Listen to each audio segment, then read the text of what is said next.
dan Rini Atlantis. Luar biasa, sudah di hari Jumat 14 Februari 2025. Kalau di 14 Februari ini dikenal dengan hari kasih sayang sahabat Atlantis. Waduh, sebenarnya hari kasih sayang bisa dirayakan di kapanpun ya Bu ya, dan dimanapun sahabat Atlantis. Nah, hari ini Ulan bersama dengan Ibu Mary Susanti, MPSI, psikolog, merupakan psikolog klinik Atlantis. Gimana Ibu kabarnya hari ini? Alhamdulillah sehat. Sehat ya Bu ya? Iya, tapi sepertinya ini sudah lelah banget ya, karena kan udah sore juga seperti itu. Tapi pastinya Bu Mary nggak akan lelah untuk memberikan wawasan-wawasan dan juga ilmu tentang psikolog dengan tema kita hari ini, yaitu tentang psikologi hubungan yang sehat, memahami emosi dalam, mohon maaf ya sahabat Atlantis, psikolog hubungan yang sehat, memahami emosi pasangan dalam hubungan. Oke, luar biasa. Untuk dari tema kita hari ini tentang sebuah relationship ya Bu ya, bisa dibilang seperti itu, tentang pasangan dan juga tentang emosi. Nah, mengenai dari temanya tentang emosi, kira-kira apa sih yang dimaksud dan dari definisi emosi menurut psikolog sendiri nih Bu? Baik, mungkin kita langsung aja ya Mbak Uli ya. Tadi sudah menyapa selamat Atlantis semuanya. Nah, mungkin kalau kita bicara tentang hubungan emosi dengan pola hubungan yang sehat itu seperti apa, mungkin emosi ini memang jelas berpengaruh terhadap suatu pola dalam hubungan seseorang gitu. Jadi secara definisi emosi itu sendiri berasal dari bahasa Latin yang emover ya, yang artinya bergerak keluar. Jadi sebenarnya emosi ini suatu energi yang kita miliki dalam diri kita masing-masing. Nah, cara kita mengekspresikan emosi ini mungkin berbeda-beda antara satu dan lainnya. Itu dipengaruhi oleh banyak hal, tergantung dari pola pengasuhan kita, ya kan?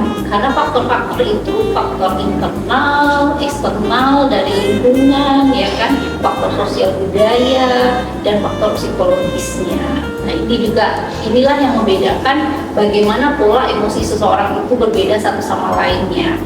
Nah, bagaimana pengaruhnya terhadap suatu hubungan? Nah, ini tentang pasti berpengaruh baik secara positif maupun negatif ya, tergantung pola yang kita punya tadi. Kalau kita lihat dari definisinya itu berarti kan emosi itu berasal dari respon kompleks seseorang dalam berinteraksi terhadap lingkungannya yang dipengaruhi oleh secara fisiologisnya, ya kan, pola asuhnya selama ini. Nah, itu juga yang menentukan bagaimana suatu relationship itu sehat atau tidak. Bener banget, dan pastinya setiap orang pernah merasakan emosi sendiri ya Bu ya. Ya, emosi aja ya Bu ya. Orang memiliki emosi, Ya, gitu. Ibaratnya dia merupakan suatu energi bagi diri kita. Oke, nah bagaimana sih Bu caranya mengenali emosi pasangan kita dengan lebih baik seperti itu? Oke, nah ini kita bisa lihat dari pola interaksi kita selama ini dengan pasangan ya. Kita lihat bagaimana cara kita berhubungan dengan pasangan, di mana komunikasi yang terjalin apakah terbuka ya kan, atau kaku. Nah, jadi ada konsep-konsep teori dari psikologi ini yang membahas tentang hubungan. Hubungan itu bisa dilihat dari teori attachment ya kan. Attachment itu ada macam-macam ya, ada 4 ya. Satu lagi secure attachment, jadi bagaimana kita membina hubungan yang aman ya. Jadi ini kalau kita merasa aman, nyaman dengan pasangan kita, berarti kan jauh dari hal-hal yang membuat kita rancang ataupun konflik yang menentang kayak gitu. Ada juga yang disebut dengan anxious attachment, jadi memang suatu hubungan yang membuat kita itu menjadi cemas ya kan, merasa terancam, insecure dan lain-lain. Ada juga yang polanya itu tidak menentu, disorganized attachment. Jadi kadang-kadang dia baik, kadang-kadang dia kok malah menyakiti. Seperti itu. Itulah yang menjadi sumber konflik ya dalam satu hubungan, karena memang polanya tidak terorganisasi seperti lain. Nah, yang selanjutnya itu adalah attachment-nya yang memang renggang lah istilahnya gitu, minim. Nah, itu juga bisa mempengaruhi dari pola suatu hubungan itu sendiri. Nah, jadi banyak konsepsi sebenarnya tentang hubungan sehat itu bisa dilihat dari pola attachment-nya, manajemen konfliknya, dan juga bisa dipengaruhi oleh bisa dilihat dari sudut pandang intimasi. Intimasi itu pun ada 4 level. Intimasi yang sangat rendah, ya kan, yang sedang, tinggi, dan sangat tinggi. Nah, semakin tinggi intimasi kita itu akan membuat kita semakin merasa nyaman dan bahagia dengan pasangan. Itu sih sebenarnya dari konsep teorinya ya. Ternyata ngomongin tentang emosi, apalagi kalau kita ingin memahami emosi dengan pasangan kita itu bisa dilihat dari berbagai sudut pandang ya Bu ya. Banyak teori yang membahas tentang itu. Bisa juga dikaji dengan pola komunikasinya yang selama ini. Apakah ada trust antara kita dengan pasangan, apakah komunikasinya itu berbeda dengan kejujuran dan keterbukaan, saling menghargai. Nah, itu juga bisa menjadi cara kita membahas tentang hubungan itu sendiri.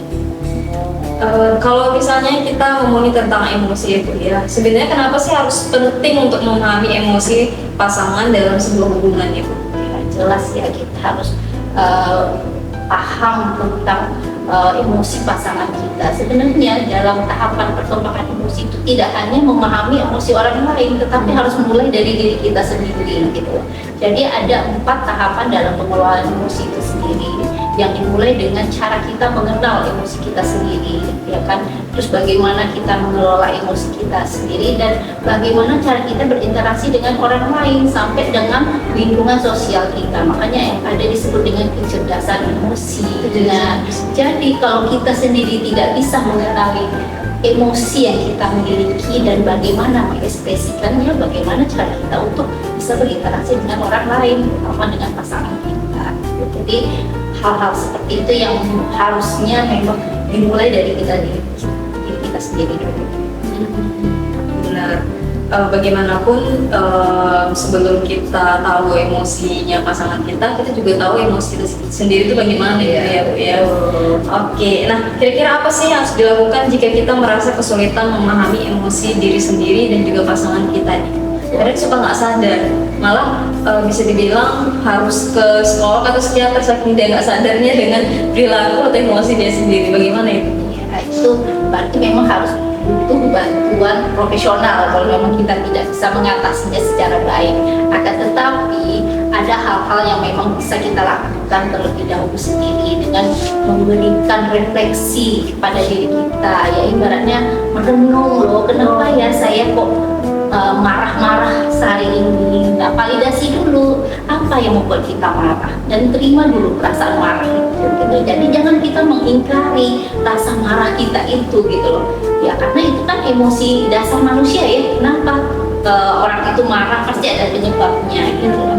Nah, kita kenali apakah penyebabnya ini benar-benar objektif atau memang asumsi-asumsi dari kita sendiri. Nah, setelah kita mengenal emosi kita dan memvalidasinya, menerimanya, terus bagaimana cara kita mengelolanya secara baik dengan mengekspresikan dengan cara yang tepat. Nah, itu banyak teknik yang digunakan untuk dalam pengelolaan emosi, misalnya anger management, pengelolaan emosi dengan debriefing. Kalau kita marah itu biasanya kan berpengaruh terhadap reaksi tubuh kita ya, secara fisiologis. Jantung jadi berdetak kencang, ya kan, gemetaran, berkeringat, kadang-kadang blank, nggak bisa berpikir. Nah, yang kayak gitu bisa kita treat dulu, atau bisa kita mengelola emosi kita dengan membuat diary, dengan journaling emosi, ya kan. Nah, misalnya hari ini apa yang kita rasakan? Sedihkah, marahkah, kecewa? Sebenarnya bentuk-bentuk emosi itu banyak ya. Ada bentuk emosi positif, ya kan, emosi negatif, ataupun campurannya, dan emosi sosial. Nah, itulah tahapan yang paling akhirnya. Jadi kadang-kadang kalau kita merasa bangga terhadap sesuatu, kita kenali bangga itu kenapa? Karena bangga itu merupakan satu bentuk emosi positif kan, rasa yang didasari dengan rasa kepercayaan diri kita. Jadi banyak hal, mungkin kita bisa mengenali bagaimana perasaan kita, emosi kita, dan bagaimana mengelolanya sehingga ini bisa membuat kita menjadi sejahtera secara mental. Jadi kalau bisa ditanya Bu, emosi marah itu termasuk negatif ya? Berarti Ya. marahnya itu positif? Banyak sebenarnya ada seseorang mengekspresikan marah itu tergantung kenapa sumbernya. Kalau kita merasa dilecehkan oleh orang lain, apakah kita bisa diam aja? Ya, pasti kita bermarah ya kan, karena itu salah satu bentuk pertahanan diri kita gitu. Tapi cara marah itu kan ada hal yang mengungkapkan rasa marah yang elegan, istilahnya teknik komunikasi yang asertif gitu loh. Jadi kita harus bisa memahami apa yang kita butuhkan dan apa yang kita inginkan sehingga orang tahu bisa memahami apa yang kita inginkan tersebut gitu, dengan mengkomunikasikannya secara asertif. Bu, boleh disitu nggak contohnya salah satu komunikasi asertif? Oke, misalnya gini, saya misalnya kayak tadi kita marah ketika kita dilecehkan sama orang lain. Menurut Mbak Ulan, wajar nggak kita marah? Wajar lah. Wajar, karena kulit. itu mengancam diri kita, baik secara fisik maupun psikologisnya ya kan, karena kita merasa tidak dihargai atau merasa tidak dicintai. Wajar, jadi kita ungkapkan, saya marah dengan perilaku kamu yang apa, yang memang objektif. Jadi sebab kita marah itu jelas, dikasih tahu. Iya, saya tidak suka dengan perilaku kamu yang bagaimana gitu ya kan, atau yang kasar, yang tidak menghargai saya. Saya ingin kamu apa, sehingga harapan kita tidak kita sampaikan, orang paham dengan apa yang kita inginkan dan apa yang kita butuhkan seperti di situ. Nah, itulah. Jadi cara marah itu nggak harus meledak-ledak, nggak harus banting-banting barang. Kita marah tapi dengan intonasinya, ekspresinya, membentukkan ketegasan. Kalau memang kita tidak suka diperlakukan seperti itu, gitu. Berarti marah dengan pasangan pun sebenarnya bisa aja, tapi gunakanlah komunikasi asertif tadi ya Bu ya. Jangan kayak kalau cewek biasanya ya jujur juga ya Bu ya, kalau di rumah tangga meracun-racun gitu ya kan, nggak langsung dibilang saya tidak suka ini, tolong handuknya di itu gitu ya. Itu silent treatment kadang-kadang dihubungi sampai berhari-hari dengan pasangannya. Pasangannya bingung, salah tingkah semua ya kan. Itu satu hal yang tidak baik sebenarnya, malah makin memperburuk keadaan gitu, situasi ya. Oke, luar biasa. Nah, kira-kira apa sih peran komunikasi dan empati dalam memahami emosi pasangan secara efektif ya Bu? Nah, tadi kan ada level-levelnya dalam tahapan perkembangan emosi itu ya kan, mulai dari cara kita memahami emosi kita sendiri, terus bagaimana mengelolanya, dan bagaimana cara kita mengkomunikasikan dengan orang lain dengan merasakan empati. Misalnya kalau kita digituin orang, gimana rasanya? Itulah empati itu kan bagaimana cara kita merasakan apa yang dirasakan oleh orang lain. Nah, kalau kita diperlakukan seperti itu oleh orang lain, rasanya kan nggak enak. Jadi belajarlah kita untuk tidak membuat orang lain seperti yang kita tidak ingin diperlakukan. Jadi level yang terakhir itu kan adalah lebih secara sosialnya ya. Bagaimana kita berempati, bagaimana kita untuk bisa solider dengan orang lain, ya kan, kelas dengan orang lain. Nah, itu di pengelolaan dalam keterampilan sosial gitu. Jadi nggak semua orang, kadang-kadang orang dengan level-level yang tertentu yang kita anggap sebagai orang yang memiliki kualitas dalam pendidikan yang baik, ternyata dalam pengelolaan emosinya juga tidak menjamin dia bisa mampu untuk itu, karena banyak faktor yang mempengaruhi tadi, secara internal, eksternal, ya kan, sosial budaya dan psikologis. Jadi kalau orang-orang yang dengan latar belakang pengalaman psikologis yang traumatis atau mengalami hal-hal yang berbau kekerasan, ternyata memang membuat orang itu menjadi lebih berisiko labil dalam pengelolaan emosinya. Berarti Bu, mempengaruhi juga nggak sih kayak mungkin kalau orang Jakarta ngomong sama orang Batak atau Medan gitu ya kan. Nah, itu faktor budaya ya. Ini padahal cuma manggil doang dikirain ngebentak gitu kan, itu masih sering terjadi itu gimana menurut Ibu? Ya, biasanya memang kalau dilihat dari sosial budaya itu memang ada pengaruh ya, karena mungkin kalau budaya-budaya tertentu untuk ngomong dengan intonasi yang kuat, yang cepat itu suatu hal yang biasa. Tetapi untuk budaya-budaya tertentu itu kan ritmenya, pola dalam berinteraksi itu juga diatur gitu kan. Kadang-kadang memang ketika kita belum memahami itu bisa terjadi shock culture istilahnya. Iya. Kayak kalau orang Jawa datang ke Medan rasanya dia wah kok gini ya gitu ya. Itu penting pengenalan karena faktor-faktor budaya seperti itu. Tetapi itu bisa diantisipasi kok dengan cara beradaptasi yang lebih efektif ya. Benar-benar. Dan jangan dulu sangka Ibu ya, tapi kalau bisa dimanapun kita berada kita mengaplikasikan aplikasi tersebut gitu. Kan ada kata pepatahnya tuh Mbak Bulan ya, di mana langit dijunjung, bumi dipijak. Berarti kita memang dituntut untuk beradaptasi dengan dimanapun kita berada. Iya benar.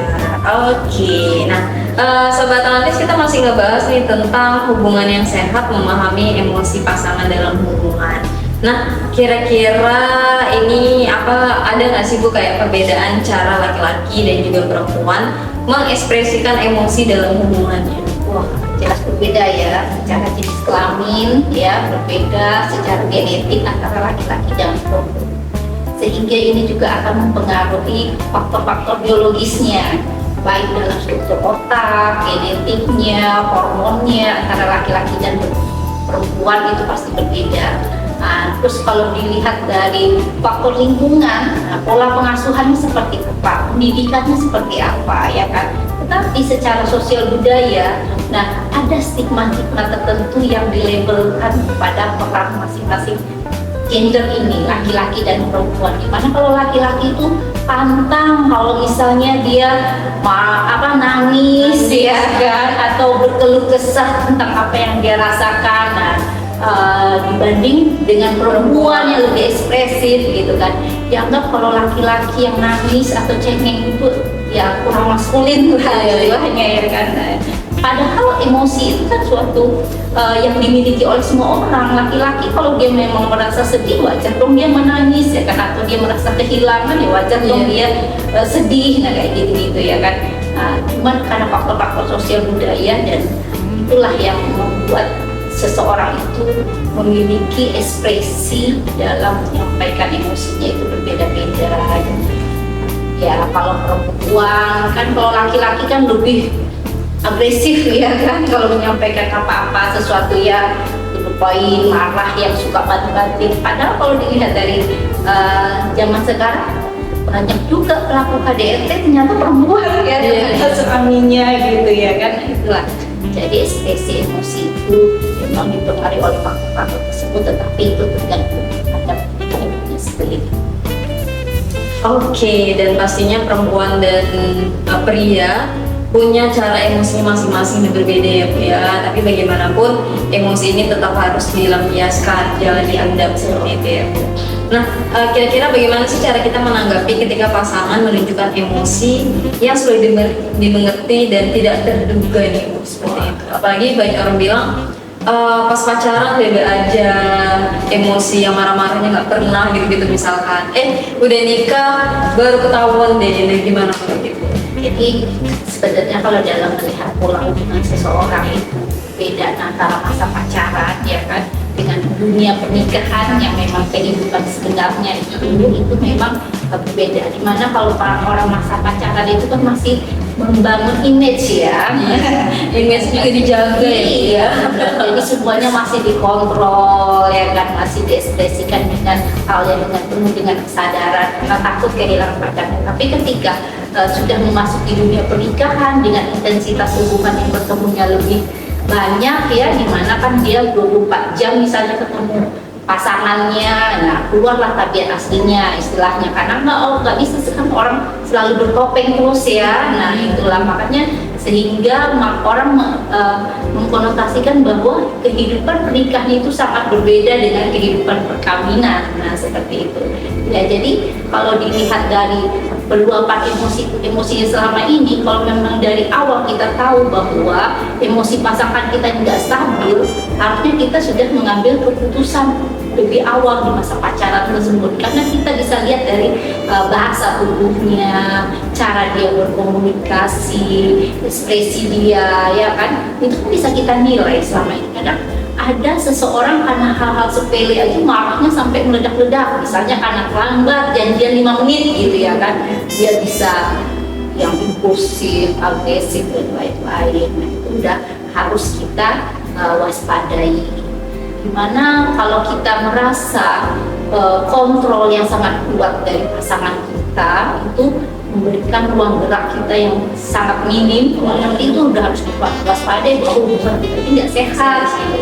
Atau kita sering dimanipulasi, ya kan, diintimidasi, itu harus kita sadari dari awal bagaimana. Kalau memang kita punya batasan juga dong, kalau kita merasa kita nggak sanggup berhadapan atau berinteraksi dengan orang tersebut, ya lebih baik kita kan dua respon ya, dalam menghadapi antara fight and flight. Ini harus didengar banget nih ya buat sahabat Atlantis yang mungkin dalam tahun ini berencana untuk menikah ya Bu ya. Kalau dari awal misalkan kamu pacaran itu udah ada tanda-tanda entah dia tipe yang suka mukulin gitu ya Bu ya, atau KDRT, atau buat kamu nggak nyaman, tadi ada ancaman, intimidasi dan lain-lain, lebih baik sih tidak dilanjutkan ya Bu. Sebenarnya kekerasan itu tidak hanya secara fisik yang Mbak Ulan, yang bisa juga secara perkataannya, verbalnya, ya kan, atau dia sering membuat kita merasa tidak aman yang tadi, misalnya insecure dalam berhubungan. Kalau denger telepon dia aja kita udah langsung deg-degan, nah itu berarti Dedekannya nih bukannya yang excited ya kan, malah ada apa nih ya gitu ya kan. lagi dia nelpon lagi. Wah, ya, kadang-kadang kan ada tuh yang pacarnya sangat obsesif ya, harus tahu 24 jam pasangannya gimana ya kan, kalau perlu harus Sherlock dan lain-lain. Nah itu Itu sebenarnya boleh tidak saja deh Bu ya. iya, udah kita jelas dari awal memang hubungan tidak sehat istilahnya, karena nggak ada trust di situ kan gitu. Oke. Buat sahabat Atlantis yang sudah bergabung, terima kasih banget. Dan kita lagi ngebahas tentang emosi pastinya dalam hubungan. Nah, buat kamu pengen bertanya, boleh banget komen di kolom komentar. Nanti baru Ola bacain dan juga bakal dijawab sama Ibu Mary. Bu, bagaimana sih cara menjaga keseimbangan antara memahami emosi pasangan dan juga menjaga batasan pribadi nih Bu, seperti itu? Oke, jadi memang dalam membina hubungan harus balance ya, harus seimbang antara satu sama lain. Jadi nggak hanya bisa kita aja yang memahami pasangan kita, malah dia banyak tuntutannya, berarti kan nggak balance nih. Karena dalam hubungan itu pasti ada take and give. Keseimbangan inilah yang harus penting kita menjadi poin penting menentukan apakah hubungan kita itu sehat atau tidak. Jadi untuk menjaga keseimbangan itu kita harus benar-benar mengungkapkan ya tadi dengan cara berkomunikasi, ya kan, ekspresikanlah maunya kita apa, kebutuhan kita apa, itu harus kita sampaikan kepada pasangan agar kita benar-benar saling memahami, saling percaya dan memiliki komitmen yang baik. Ketika pun ada masalah, jangan fokus ke masalahnya, tetapi fokuslah kepada solusinya. Apa jalan keluar yang terbaik yang bisa kita lakukan untuk mengatasi permasalahan tersebut. Satu hal lagi, kita tidak boleh menghakimi, ya kan, atau memojokkan pasangan kita, ya kan. Nah itu suatu hal yang tidak sehat sehingga orang merasa terintimidasi. Ya, Oke, sahabat Atlantis, ini ulang bacain dulu ya Bu yang udah bergabung dan juga bertanya di bedah kesehatan kali ini. Sudah ada yang bertanya, ada darinya Grasi Anjani, katanya kalau bersabar dan menahan emosi apakah sama Bu? Nah, gimana? Oke, nah ini dilihat dulu dari konteksnya, apa yang membuat kita bersabar itu, ya kan? Apakah memang wajar kita bersabar dalam menghadapi pasangan kita, dan seberapa jauh kita harus membutuhkan kesabaran itu, gitu ya kan? Dilihat konteksnya. Tadi kan kita tahu bahwa konsep dasar dari hubungan yang sehat itu adalah keseimbangan, ya, take and give, trust, kejujuran, ya kan, dan komitmen gitu loh. Jadi kalau tidak seimbang, ibaratnya dia bisa semena-mena, kita dituntut untuk sabar terus, ya itu suatu hal yang nggak mungkin juga. Dimana semua manusia itu punya emosi dasar. Mau sampai kapan kita sabar, sampai kapan kita bisa memahami dia kalau dia sendiri pun tidak ada kemauan untuk juga memahami yang kita butuhkan. Jadi intinya adalah yaitu kita komunikasikan, kita cari solusi yang terbaik seperti apa. Jadi di dalam suatu hubungan itu yang harus kita penting bahwa kita itu adalah satu tim, apalagi udah menikah ya. Jadi jangan kita merasa kamu dan saya, nah itu satu hal yang berbeda yang bisa mengungkit suatu konflik, tetapi melihat permasalahan itu fokus kepada masalahnya untuk mencari solusinya. Sabar itu juga ada batasannya ya guys. Berarti benar ya Bu ya, katanya kesabaran itu ada batasnya seperti itu. Berarti boleh nih sebenarnya kita kalau udah kalau udah sampai batasnya menghadapi orang tersebut, ya udah kita berhenti gitu ya Bu ya. Makanya yang penting di sini adalah pengenalan diri kita sendiri dulu, konsep diri kita. Ya kan, kita kenali dulu diri kita, baru kita bisa dengan leluasa juga memahami orang lain gitu. Jadi kalau kita sendiri nggak kenal dengan diri kita, gimana cara kita berinteraksi dengan orang lain yang lebih konstruktif seperti itu. Oke, semoga terjawab ya buatnya Gracia. Kemudian ada juga yang bertanya nih Bu, katanya dari Smart Private Education, katanya bagaimana cara mengatasi atau berhadapan dengan orang yang sering emosian, misalnya saat saya tidak memahami pernyataan emosinya langsung meledak seperti itu Bu. Oke, nah mungkin yang perlu kita lakukan tahap pertamanya kita dengarkan dulu, ya kan, kita kasih ruang dia untuk mengekspresikan emosinya. Nah, dan kita juga jangan terpancing dengan emosinya dia itu. Kita harus tenang dulu di ngadepin orang kayak gitu. Ibaratnya kalau kata pepatah tuh api jangan dilawan pakai api, ya kan.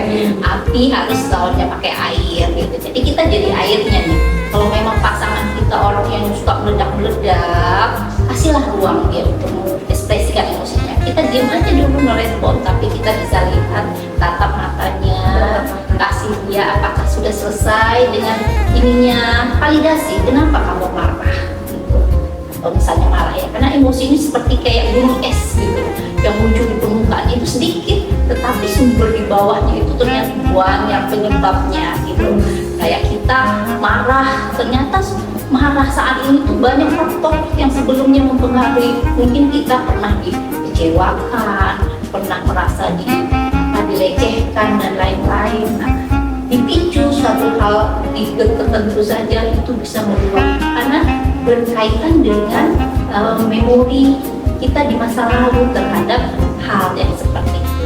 Umpamanya. Jadi kalau memang orang suka marah-marah, coba kita kasih ruang dia untuk meluapkan emosinya, kita tetap tenang menghadapinya. Habis itu kita ajak dia berbicara. Sebenarnya apa yang dia rasakan dan apa yang dia inginkan. Selagi kita mampu untuk beradaptasi dengan interaksi yang positif dengan dia, ya mungkin kita bisa kasih masukan yang terbaik untuk dia gitu. Tapi kalau enggak, ya enggak berubah-ubah juga ya. Mana kan gitu ya, terus diarahkan lah kita orang yang profesional. Tadi kan semoga pertanyaan terjawab ya tadi. Dan kalau tadi kan Ibu bilang itu cara menghadapi seseorang yang marahnya meledak gitu ya Ibu. Kalau misalnya saran Ibu untuk seseorang yang mungkin selalu mengaplikasikan marahnya dengan secara seperti itu, nah itu gimana?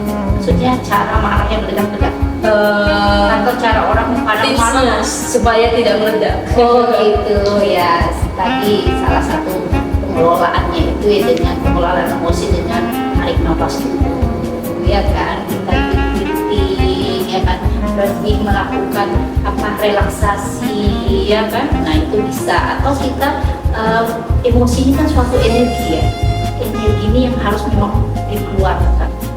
Ini ulang bacain ada darinya Khair Bailey, katanya ketika pasangan marah apa sebaiknya yang harus dilakukan dan apakah diam dan mendengarkannya adalah salah satu solusinya, seperti itu. Ya, salah satu itu solusi terbaik ya, karena kan dalam satu hubungan itu kan kita juga harus saling memahami antar pasangan ya kan, harus menerima dia apa adanya ya kan. Nah di situ juga kita ketika dia marah coba kita kita gali dulu apa penyebab dia marah dan sumber marahnya itu dari mana ya kan. Nah terus dia marah itu bagaimana solusinya ya kan. Nah itu harus memang kita cari jalan keluarnya ya dengan cara berkomunikasi ya kan. Kita harus dalam hubungan itu kan harus terbuka satu sama lain gitu. Kalau udah apalagi antara suami istri, pacar ya kan. Nah itu kita memang harus terbuka, nggak ada yang harus ditutupi gitu. Kalau memang kita pengen kita menjadi suatu pasangan yang solid gitu. Oke, semoga terjawab ya untuk Khair. Nah, untuk pertanyaannya cukup ya? Ada lagi ya? Oke. Di mana? Boleh dikirim lagi? Terima kasih buat sahabat Atlantis yang sudah bergabung di Klinik Atlantis. Sekarang kita lagi ngebahas nih tentang hubungan yang sehat, memahami emosi pasangan dalam hubungan. Karena bagaimanapun emosi dengan pasangan kita itu harus kita ketahui dan kita harus pahami, sahabat Atlantis. Oke. Sebenarnya dikoreksi ya, saling memahami benar-benar karena bagaimanapun antara pasangan itu semuanya saling ya Bu ya, saling mendukung, saling memahami, saling apalagi Bu? Iya, saling terbuka, tidak ditutupi, transparan, termasuk ada yang paling penting juga harus di info ya sahabat Atlantis seperti jadi itu. ada memang kalau dalam ilmu komunikasi terkadang ada 4 jendela yang harus kita miliki gitu ya kan. Ada yang memang benar-benar batasannya itu rahasia kita, mungkin kita doang yang tahu tuh sama Tuhan ya. Padahal kalau kita buka itu pada orang lain bisa jadi bisa hal yang kurang baik dampaknya kepada kita. Tetapi ada yang orang lain tahu kita nggak tahu ya kan. Jadi biasanya kalau orang yang kepo tuh pengen tahu ya kan. Ada yang orang memang itu udah rahasia umum, dia orang di mana-mana orang tahu gitu kan, tentang informasi biasanya yang ini. Ada yang kadang-kadang kita yang tahu orang lain yang nggak tahu. Nah itu batasan-batasan itu memang boleh ya Bu ya. Iya, terkadang contoh ya, ketika kita memiliki masa lalu yang kurang baik terhadap pasangan, ya jika kita ingin mengungkapkan, kita harus punya pertimbangan juga. Ini dampaknya seperti apa nih? Ketika buka, malah nanti pasangan kita jadi merasa tidak nyaman dengan kita atau lain. Atau kalau kita memang rahasiakan itu saja yang tidak berdampak terhadap hubungan kita, itu boleh aja, itu hak kita. Nah itu tadi teori komunikasi menurut Jawarin Indo ya kayak gitu. Jadi ada memang hal yang menjadi rahasia kita aja gitu. Karena kalau kita ungkapkan pun nanti bisa berdampak kepada hal negatif dalam hubungan kita gitu.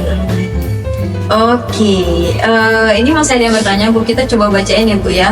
Ada darinya Widya Samitri, katanya Bu, bagaimana cara menyampaikan kecemburuan yang baik kepada pasangan sehingga tidak terlihat seperti memarahi, seperti itu. Oke, nah bagus ya Widya ya. Memang kalau cemburu itu penting, makanya cemburu itu sebenarnya bagian dalam bentuk rasa cinta kita kepada pasangan. Dan gimana sebenarnya rasa cemburu itu karena takut kehilangan, ya kan nggak? Ya nggak dia. Oke, nah jadi bagaimana cara mengungkapkan rasa sayang kita ini yang tepat dengan cemburu? Cemburu ini bukan cemburu buta ya, ya yang nggak jelas ininya gitu. Tapi memang ada tujuannya. Kalau perempuan itu tadi kan kita bisa lihat nih bahwa antara perempuan dengan laki-laki itu pasti berbeda ya, instingnya. Ya kan? Dimana perempuan itu kadang-kadang bisa tuh melihat gelagat kecil aja perubahan dari si pasangannya. Jadi kalau kita merasa memang ada perubahan tertentu dengan pasangan kita, kita boleh mengekspresikannya. Yaitu tadi dengan teknik asertif ya, kita ungkapkan, loh akhir-akhir ini saya perhatikan kok kamu sedikit berbeda ya, gitu ya kan. Apa yang membuat kamu seperti itu? Saya merasa bla bla bla. Ungkapkan aja perasaan kamu bagaimana dan kamu harapkan pasangan kamu seperti apa, langsung diungkapkan gitu. Jadi misalnya cemburu pacarnya itu suka apa ya, chattingan sama temennya yang cewek yang dianggap itu temen, tapi kalau intensitasnya sering itu kan suatu hal yang gak wajar. Boleh gak kita tegur? Boleh gitu ya. Ya di sini memang yang paling sehat itu adalah teknik berkomunikasi yang efektif gitu ya, dengan cara yang asertif tadi. Jadi ada 3 hal dalam teknik asertif itu. Apa alasannya dan perasaan kita itu? Salah satunya untuk memvalidasi kita merasakan hal itu tuh wajar. Kenapa ya kan?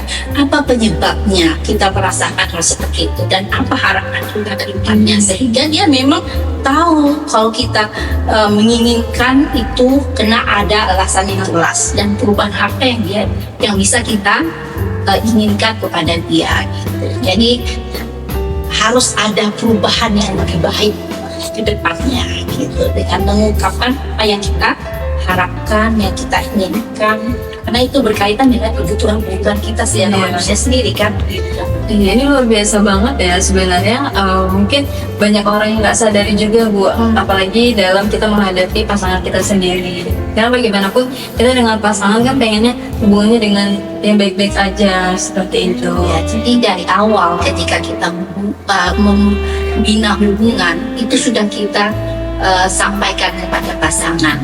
Itulah yang disebut dengan komitmen, bahwa setiap manusia ini menurut teori Abraham Maslow itu punya kebutuhan, yaitu kebutuhan dasar manusia ya kan. Misalnya dia pengen makannya yang teratur, ya kan, tidurnya yang nyaman ya kan, cukup nyaman dalam rumah dan lain-lain. Dan itu kan kebutuhan dasar biologis ya manusia ya kan. Ada juga kebutuhan secara psikologisnya, yaitu rasa untuk dicintai, rasa untuk dihargai, ya itu juga sangat penting. Nah ini hal-hal yang harus kita komunikasikan dengan pacaran. Kadang-kadang dengan pasangan kita, kadang-kadang bahasa cinta kita masing-masing berbeda nih ya kan. Ada pasangan yang pengen mengekspresikan rasa cintanya itu dengan sentuhan, ada yang dengan bentuk perhatian, seperti itu. Jadi kadang-kadang orang disentuh gak nyaman, karena kita senang untuk nyentuhnya, karena itu ekspresi kita dalam mengungkapkan emosi kita, cinta kita, nah kayak gitu. Itu harus dikomunikasikan. Iya, berarti bahasa cinta yang namanya tadi ada physical touch, act of service itu kan Bu, word affirmation biasanya ada lah beberapa lagi itu. Itu ternyata benar ya Bu ya, dan bisa diaplikasikan dengan pasangan kita sendiri. Oke, semoga terjawab ya. Untuk tadi ada yang bertanya Widya Safitri, terus ada lagi nih Ibu bertanya. Ini terakhir ya, ada lagi yang bertanya ya. Oke, katanya misalkan sudah dikasih ruang dan diajak berbicara, tapi saat bicara dia tidak mau jujur. Padahal dari pelakunya sudah kelihatan dia tadi marah. Bagaimana Ibu? Nah, jadi di sini kita juga punya trik ya, ketika kita ingin clearkan suatu masalah, kita ibaratnya berperang ya. Jadi kita juga harus butuh amunisi yang kuat. Nah, kalau kita menghadapi orang yang suka tidak jujur, kita harus berdasarkan bukti yang jelas, itu faktanya. Jadi kita bisa mengungkapkan apa yang informasi-informasi berdasarkan fakta yang kita peroleh selama ini. Nah, itulah yang harus kita ungkapkan. Jadi kalau udah begitu juga orangnya, berarti harus diwaspadai. Bisa aja ini orang itu pembohong ya patologis gitu lah. Jadi Pasti kalau orang kita berhadapan dengan orang seperti ini ya keputusannya pada diri kita sendiri. Apakah hubungan ini layak untuk tetap dipertahankan atau memang sebaiknya diakhiri aja demi kesejahteraan mental kita sendiri.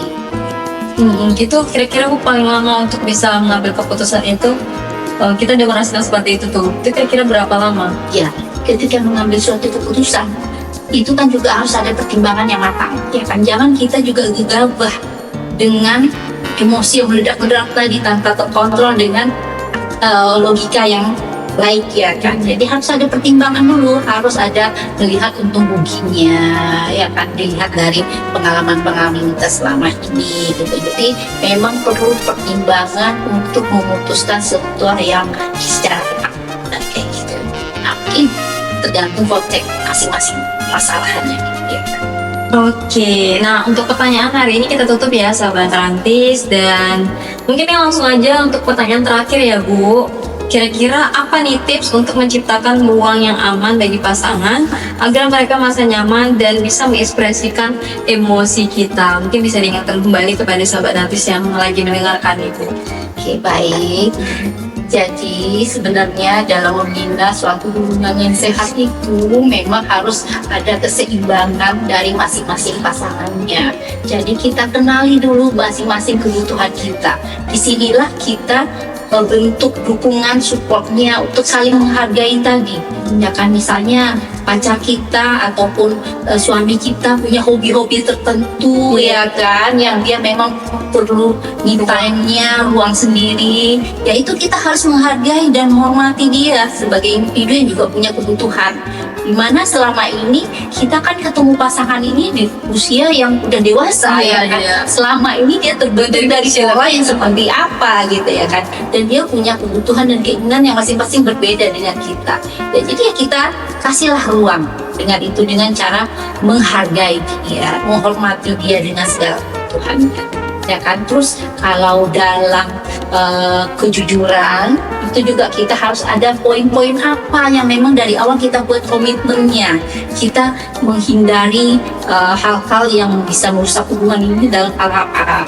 Kejujuran itu dalam hal bentuk apa aja gitu ya. Misalnya kalau aktivitas sehari-hari bisa disampaikan di pagi hari, apa perencanaan kita hari ini. Hari ini mau ngapain aja ya? Iya, terus kita mau pulang jam berapa, kalaupun telat kasih tahu ya sama pasangan kita sehingga dia tidak khawatir, cemas dengan kita nggak ada kabar, ataupun kita mau pergi kemana harus disampaikan. Itu salah satu bentuk komitmen kan kita dengan pasangan. Terus satu lagi yaitu tadi ketika kita berhubungan dengan pasangan itu ya take and give-nya juga harus seimbang gitu antara pasangan itu. Jangan hanya salah satu aja yang mengalah terus, hanya memberi terus, yang satu diterima doang. Nah itu juga gak akan seimbang, pasti hubungannya juga tidak sehat ke depannya, ya kayak gitu. Ya saling menghargai, saling support satu sama lain, terbuka, dan apa ya, ya komunikasi lah yang dijaga ya. Nah, mungkin itu kali tips-tipsnya yang bisa diaplikasikan dalam kehidupan kita dalam membina relasi dengan pasangan. Oke, luar biasa banget nih sahabat Rantis untuk tema kita hari ini, dan semua pertanyaan sudah dijawab ya Bu ya. Terima kasih Bu Mary Susanti yang sudah memberikan ilmunya mengenai tentang emosi pasangan dalam hubungan nih sahabat Rantis. Semoga sahabat Rantis yang mendengarkan dan memiliki pasangan ya Bu ya, pastinya tetap menjalankan tadi apa yang sudah diinfokan oleh Bu Mary mengenai dari sikap-sikap ataupun perilaku yang bisa memperbaiki hubungan teman-teman atau sahabat Rantis yang sedang mendengarkan, atau yang belum punya pasangan ya Bu ya, alias masih jomblo, gak apa-apa, ilmunya diaplikasikan dulu dengan diri sendiri ya Bu ya. Kenali dulu emosi benar sendiri. Jadi ini cara kita untuk mengupgrade diri kita, mengembangkan diri kita. Jadi kalau kita udah benar-benar kenal dengan diri kita, itu akan semakin memudahkan cara kita untuk berinteraksi dengan orang lain secara lebih sehat. Bener banget, karena kalau bisa dibilang sehat mental kita, sehat fisik kita, kita juga pastinya untuk berkomunikasi dengan orang lain juga sehat seperti itu ya Bu ya. Oke, terima kasih Bu Mary yang sudah memberikan informasi dan juga wawasan sangat luar biasa di sore hari ini di Bedah Kesehatan, dan buat sahabat Lantis juga yang sudah bergabung dan juga sudah memberikan pertanyaannya. Terima kasih banget. Kalau gitu ulang tutup ya untuk Bedah Kesehatan kali ini. Selamat sore sahabat Lantis, bye bye.